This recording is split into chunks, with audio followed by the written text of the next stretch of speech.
सर्वप्रथम शिवनगरी जळगाव सपकाळची ग्रामदेवता माता भागुबाई या यात्रेनिमित्त सर्वांना हार्दिक शुभेच्छा।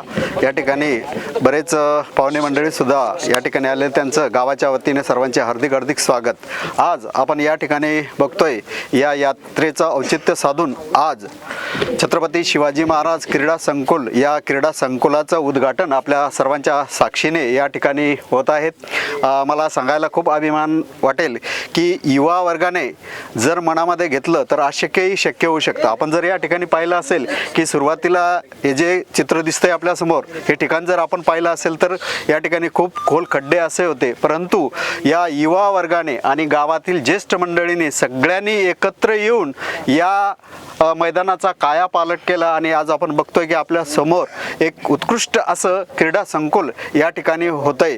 या क्रीडा संकुलाचा उद्दिष्ट हाच आहे की मुलांना खेळामध्ये त्यांना आवड निर्माण व्हावी आणि शारीरिक व्यायामसुद्धा व्हावा।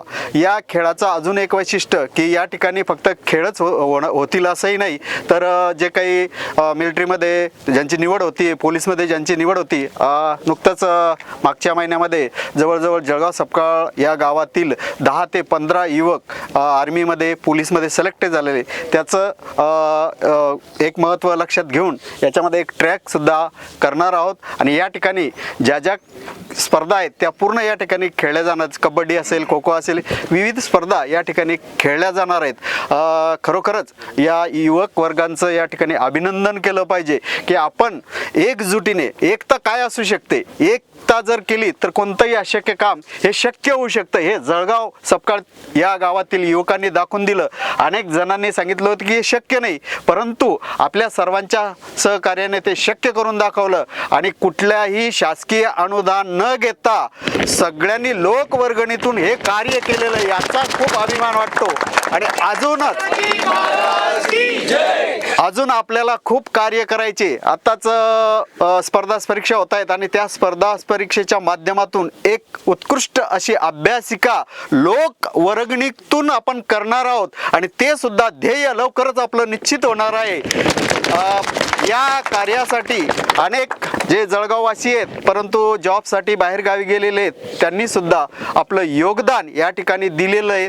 ज्यांची नाळ या गावाशी जोडलेली आहे त्या सर्व गावकऱ्यांनी यथोचित म्हणजे ज्यांच्या परीने जसं काही मदत करता येईल त्या पद्धतीने मदत या ठिकाणी केलेली आहे। आणि पुन्हा एकदा सांगतो की सर्व युवक, गावातील तरुण, तसं जळगाव सपकाळला एक वारसा आहे की कोणतंही विकास काम असेल तर त्या ठिकाणी राजकारण आणलं जात नाही, आम्ही सगळे एकजुटीने ते काम करतो आणि हेच सुद्धा या ठिकाणी दाखवल्याने हीच परंपरा पुढे सुद्धा कायम राहणार आहेत।